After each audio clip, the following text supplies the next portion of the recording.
What's going on, Nasteey Nation? Welcome back to another video. Today we're going to be going over 5 tips and tricks for Bard. If you guys go on to enjoy this video, find this video helpful, be sure to leave a like on the video and subscribe to the channel if you have not done so already. Also, let me know down in the comment section below if you want me to continue doing these tips and tricks videos, what champion you'd like to see me cover next.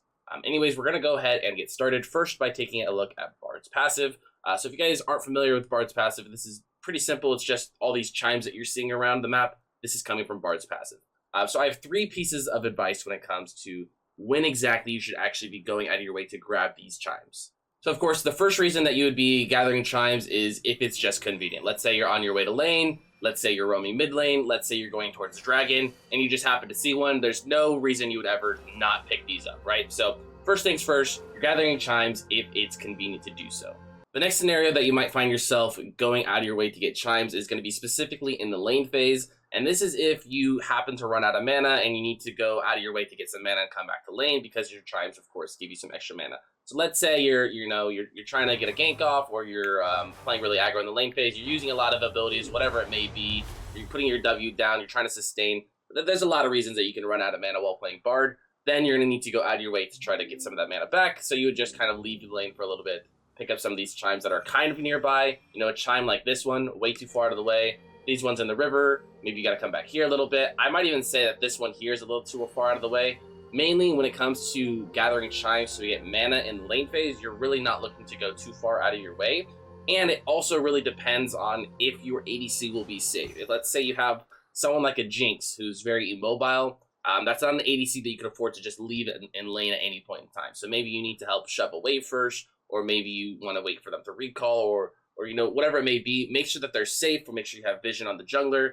Some way, somehow, you got to make sure if you are going to leave lane, even if it's just for 5 to 15 seconds, that your ADC is safe. On the other hand, though, you might have someone like an Ezreal who has some mobility, maybe even a Lucian. These champions can be left in lane a little bit more often by themselves because they have that self-peel, they have that mobility to get away.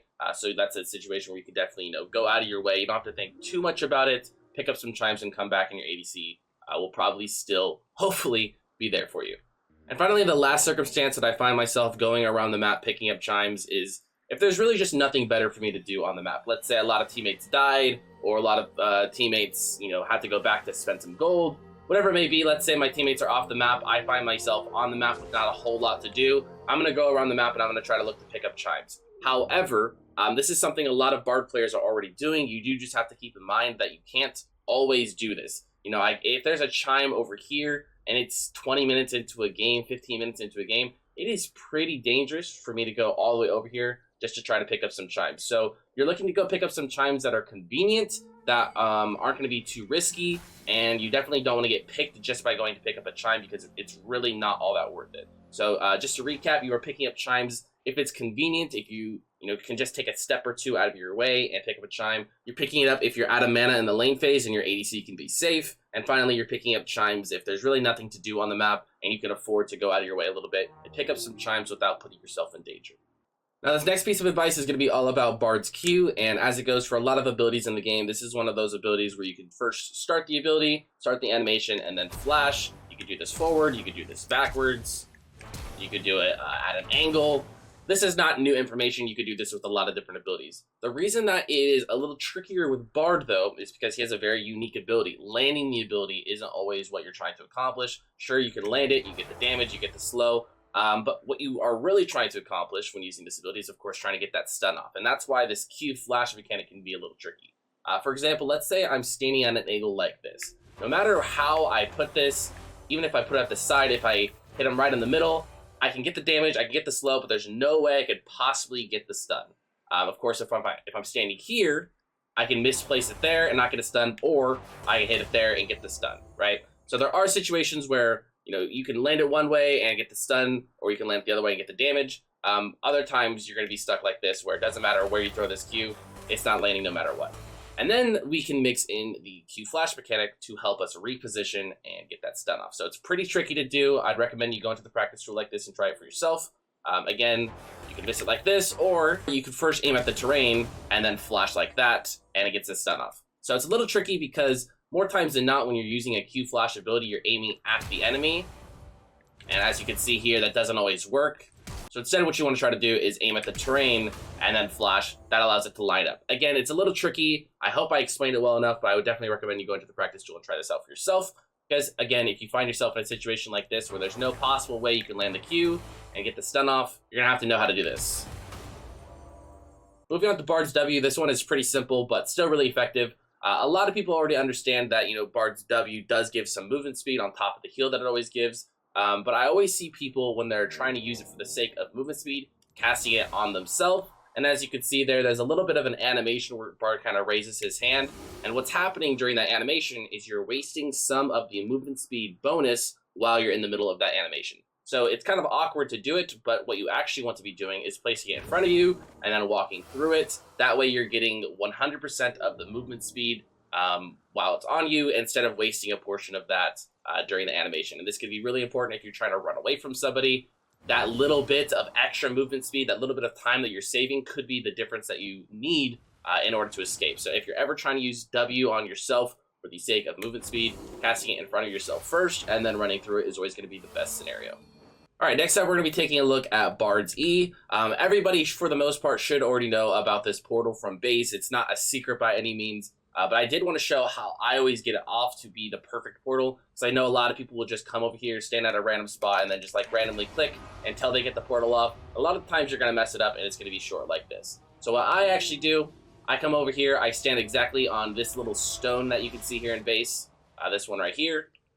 Look down the ways a little bit, I look at this leaf, and I click right under it, and that's going to give me the perfect portal every time, and it gets me to where I need to be. So that's exactly where I stand, exactly where I put my mouse to get the same portal consistency every single time. Like I said, I know a lot of people will just kind of come this direction and randomly click and hope that it works. Honestly, this one was okay, but a little short.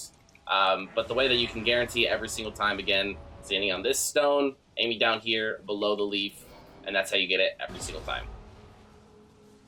All right, and finally, we're going to be taking a look at Bard's ultimate. Obviously, Bard's ultimate gives him a lot of playmaking potential, and it's a huge core aspect of his kit. And in order to play Bard to his full potential, you really need to learn how to utilize this ability. But there's one factor that I see a lot of people kind of forgetting about, and that is the fact that the ability takes longer to travel the further you use it. So a lot of people are trying to force plays a lot of the times when an enemy is way over here. And sure, you might be able to get it off, but that is a couple seconds. That is plenty of reaction time. And I think a lot of Bard players are making this mistake, trying to feel that they have to force these plays, like they have to force these ultimates to win the game for their team. Any champion with a dash is going to escape that. Anybody with a flash is going to escape that. And even without those, people are probably going to escape when it takes this long to cast.